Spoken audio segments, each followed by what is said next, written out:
अकबर बीरबल की कहानी मोम का शेर। सालों पहले की बात है जब राजा एक दूसरे को पैगाम के साथ ही कुछ पहेलियां भी भेजा करते थे। ऐसे ही किसी एक राजा का दूत सर्दियों के मौसम में एक दिन मुगल साम्राज्य के बादशाह अकबर के दरबार में पहुंचा। वो अपने साथ पहेली के रूप में पिंजरे में कैद एक नकली शेर लेकर गया था। राजा ने पहेली के साथ एक पैगाम भी भेजा था।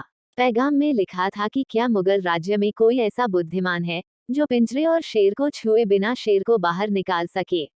अब मुगल सम्राट अकबर सोच में पड़ गए कि आखिर शेर और पिंजरे को हाथ लगाए बिना भला शेर को कैसे बाहर निकाला जा सकता है। पहेली के साथ भेजे गए पैगाम में ये भी साफ लिखा था कि पिंजरे से शेर को बाहर निकालने के लिए एक व्यक्ति को एक ही बार मौका मिलेगा। अकबर काफी परेशान हो गए। उन्हें लगा कि यह तो बहुत मुश्किल है और अगर शेर को पिंजरे से बाहर नहीं निकाल पाए तो मुगल राज्य की काफी बदनामी भी होगी।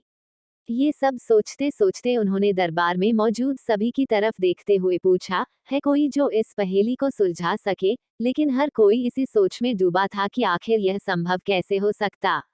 अकबर के पूछने पर जब किसी ने जवाब नहीं दिया तो उन्हें अपने वजीर बीरबल की याद आने लगी, जो सभा में मौजूद नहीं थे। उन्होंने तुरंत दरबान को भेजकर बीरबल को दरबार में हाजिर होने का आदेश भिजवाया। लेकिन अफसोस बीरबल किसी सरकारी काम से राज्य से बाहर गए हुए थे।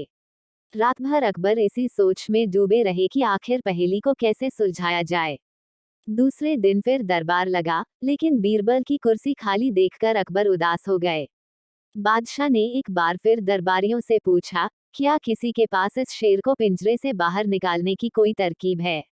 इतने में एक दरबान अकबर के सामने आया और उसने शेर को पिंजरे से निकालने की कोशिश की, लेकिन वो नाकामयाब रहा। दूसरे दरबान ने पहेली को सुलझाने के लिए एक जादूगर को बुलवाया, लेकिन वो भी विफल रहा। कोशिश करते करते शाम होने को आई, तभी बीरबल दरबार में पहुंच गए। अकबर को परेशान देखकर बीरबल ने पूछा, क्या बात है सम्राट, आप इतने परेशान क्यों हैं। बादशाह ने तुरंत शेर से जुड़ी पहेली के बारे में बीरबल को सब कुछ बताया। अकबर ने बीरबल से पूछा, क्या तुम इस शेर को पिंजरे से बाहर निकाल सकते हो। बीरबल ने कहा, हाँ, मैं कोशिश कर सकता हूँ। अकबर बहुत खुश हुए, क्योंकि मुगल साम्राज्य में बीरबल के जैसा बुद्धिमान और चतुर दूसरा कोई नहीं था। शेर को पिंजरे से बाहर निकालने के लिए बीरबल ने अकबर से कहा कि उन्हें 2 सुलगती हुई लोहे की छड़ व सरिये की आवश्यकता है।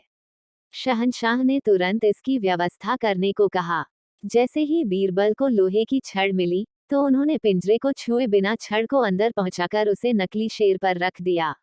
शेर लोहे की गर्म छड़ के स्पर्श में आते ही पिघलने लग गया, क्योंकि वो मोम का शेर था। देखते ही देखते पूरा शेर मोम के रूप में पिंजरे से बाहर निकल गया।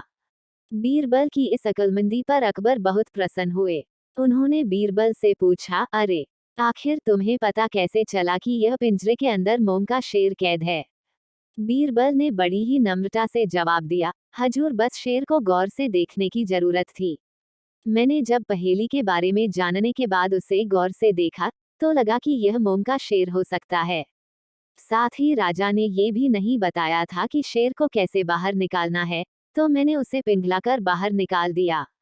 इधर दरबार में बीरबल की जय जयकार होने लगी। उधर पहेली लेकर अकबर के दरबार पहुंचा राजदूत अपने राज्य वापस लौट गया और बीरबल के इस कारनामे के बारे में राजा को बताया। कहा जाता है कि उस दिन के बाद से राजा ने ऐसी पहेली भेजना छोड़ दिया था।